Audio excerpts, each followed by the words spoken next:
Sebelum terjadi COVID, dunia ekonomi mengalami guncangan cukup besar di mana perilaku milenial dan zilenial yang saat ini usianya antara 10 sampai 23 tahunan, para teenager plus minus, dan kaum milenial yang usianya antara 23 sampai 40 tahunan mempunyai perilaku yang berbeda dengan generasi di atasnya, kaum generasi X dan baby boomer. Generasi milenial dan zilenial disebut generasi digital. Mereka ngacak-ngacak cara berbisnis kaum kolonial generasi di atas mereka. Generasi digital itu kejam. Mereka membunuh banyak hal. Yang dibunuh adalah apa yang generasi atasnya lakukan, mereka tidak lakukan lagi. Salah satunya yang dibunuh adalah perkantoran, jam kerja kantor, bentuk organisasi kantor dan usaha. Semua nggak seperti dulu lagi. Dunia bisnis terlalu formal, pakai absen misalnya, atau HRD-nya yang ketat, kecuali pabrik. Mereka nggak suka dan nggak mau melakukan itu. Pokoknya mereka mematikan dan merubah hal-hal yang disukai oleh orang tuanya. Misalnya lagi, perilaku suka traveling, juga suka bosenan, sehingga tempat tinggal sukanya pindah-pindah, kerjanya pindah-pindah, nggak baca buku tapi nonton, nggak baca koran tapi sosmed, nggak punya mobil tapi light asset yang dipakai atau sharing car dengan platform transportasi, suka nampang dan traveling belusukan paket murah meriah.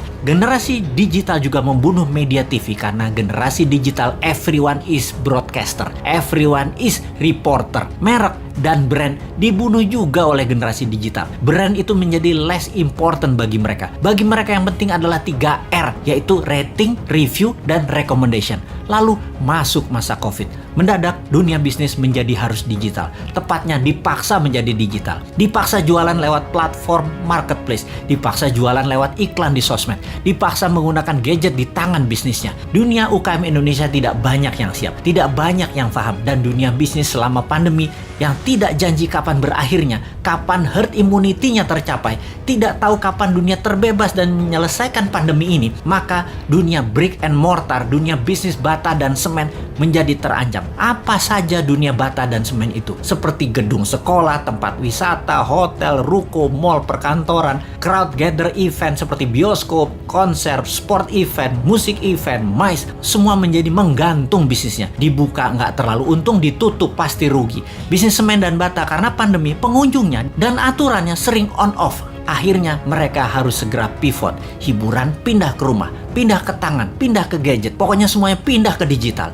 Inilah masa killing time bagi bisnis yang tidak bisa pindah ke digital. Bagi yang lambat beradaptasi, siap-siap gulung tikar. Catatan ya, COVID akan berada bersama kita selamanya. Pandemi biologi ini tidak akan selesai karena bisa saja bukan hanya virus ini mutan, namun virus lain lagi terjadi yang selama ini diam-diam saja, lalu terancam dengan adanya vaksin, maka mereka kemudian melakukan mutasi. Flu bisa menjadi virus yang mematikan, bisa saja terjadi. Ebola, SARS, AIDS, semua bisa bermutasi dengan vaksin di tubuh manusia. Siapa yang tahu? Ini bukan nakut-nakuti, tetapi sebagai orang yang lama dilatih dengan threat analysis, maka melihat ancaman harus segila mungkin dan kita harus punya antisipasinya sekarang. Jadi tidak ada kata post pandemic, yang ada adalah bagaimana mengambil peluang dan tetap survive di masa ini. Selama 5 tahun ke depan, masa kegelapan sebagian dunia bisnis mungkin bisa lama terjadi. Sekali lagi, sebagian dunia bisnis lama masuk masa kegelapan dan akan musnah. Dalam 5 tahun ke depan ada 30% macam bisnis baru dan ada 30% macam jenis pekerjaan yang baru lahir. Dalam 10 tahun ke depan ada 60% pekerjaan yang sekarang ada musnah dan ada lebih dari 60% pekerjaan baru yang saat ini belum ada macamnya akan muncul. Yang paling parah adalah pemerintahan. Kalau menggunakan cara lama, pola pikir lama, banyak negara yang akan musnah. Inilah yang mau kita ingatkan ke depan.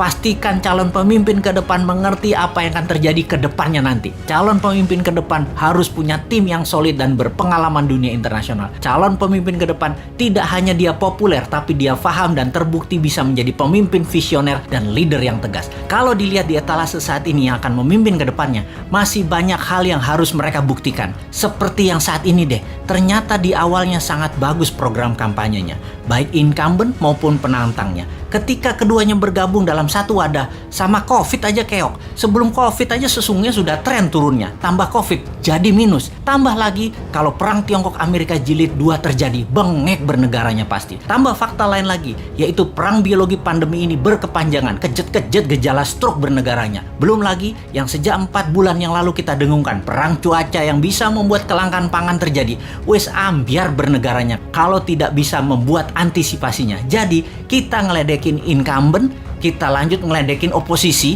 yang tidak memberikan solusinya. Kemudian apa solusinya New Mind? Sabar, sebentar. Ini lagi celingukan kiri kanan ngecek ada agen globalis tukang siomay nggak bawa HT di depan rumah. Gue mau beli dulu.